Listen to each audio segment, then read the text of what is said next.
L'annonce de l'Évangile ne se fait pas par la conviction, mais par l'attraction. Tous les langages du monde, les meilleurs arguments, les plus éloquents comme les plus savants, n'ont jamais emporté l'adhésion et la conversion de qui que ce soit.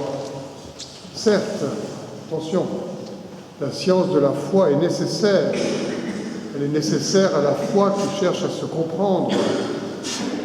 La quête de savoir du croyant est nécessaire. Elle est nécessaire au croyant pour rendre à Dieu l'hommage de sa raison et l'action de grâce de son intelligence.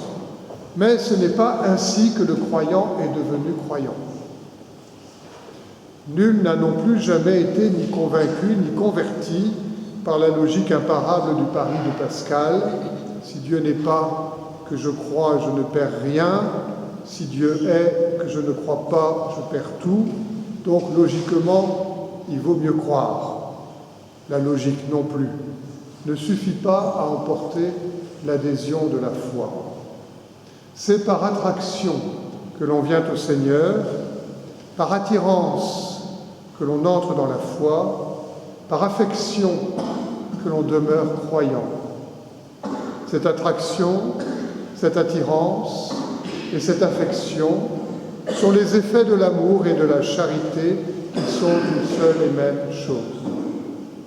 Si vous souhaitez partager votre foi avec un de vos proches, n'allez pas perdre votre temps ni votre salive à lui démontrer l'existence de Dieu, à répondre à la question du mal, à déployer vos arguments sur la supériorité du christianisme.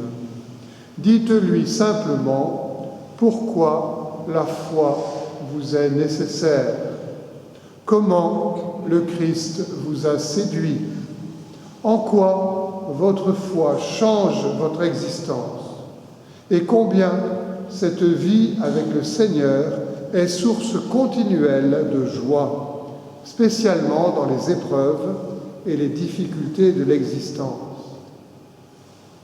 Comme l'Évangile a donné saveur à votre existence, comme le sel à un plat, comment la lumière du Christ a éclairé votre vie et en a dissipé les ténèbres.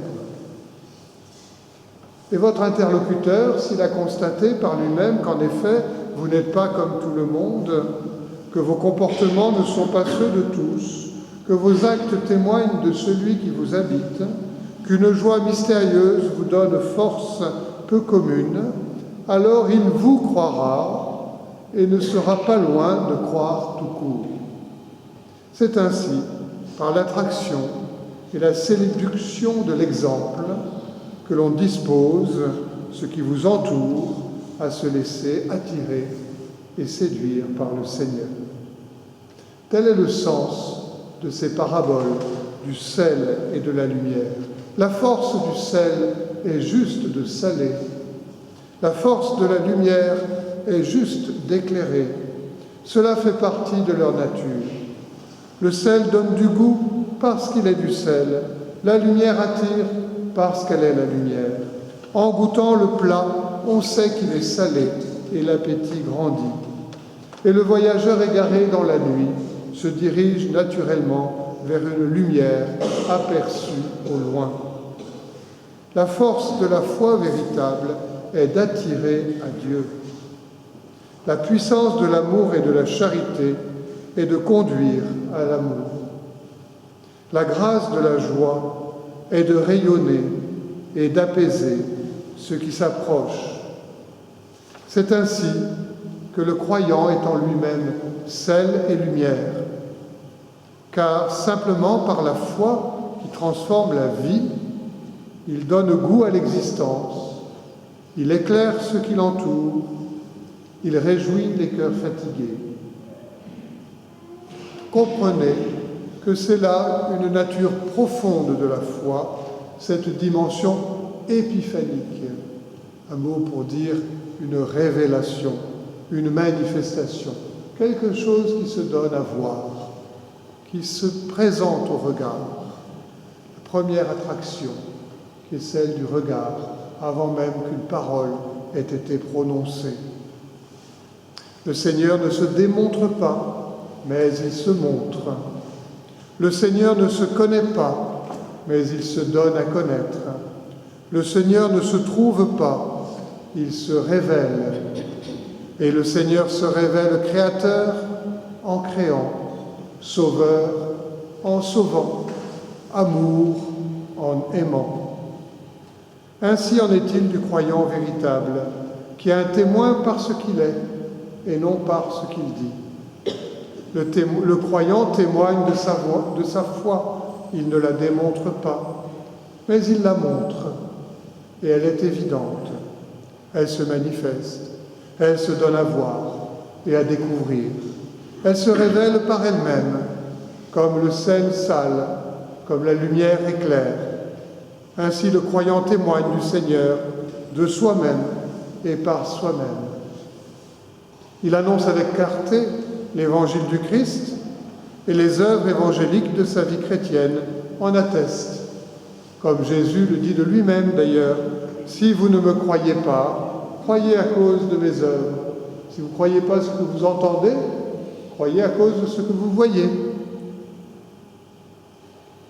Vous comprenez ainsi pourquoi la liturgie rapproche les deux paraboles du sel et de la lumière de la prédication du prophète Isaïe dans la première lecture sur la manifestation de la foi à travers la charité concrète, le soin apporté aux pauvres, la quête pratique de la justice, l'exercice réel de la bonté du quotidien.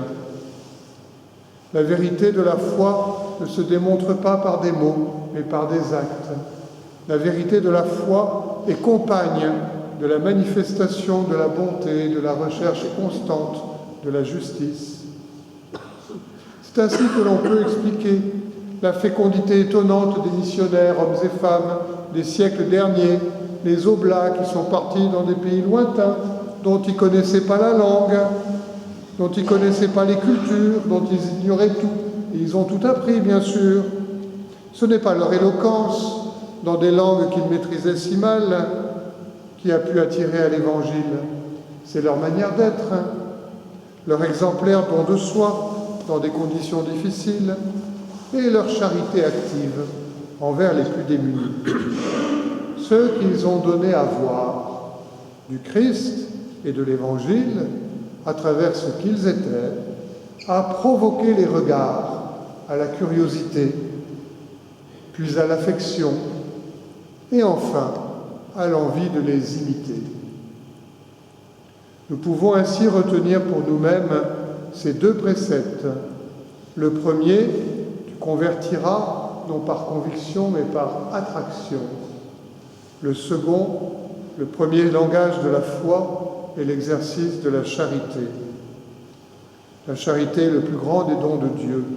Il contient tous les autres, la bonté, la miséricorde, la justice, la patience, le soin, la consolation, la présence, l'amitié et la joie. Et c'est pourquoi il est dit à la fin de cet évangile, de ce passage, « Voyant ce que vous faites de bien, ils rendront gloire à Dieu qui est aux cieux. » Amen.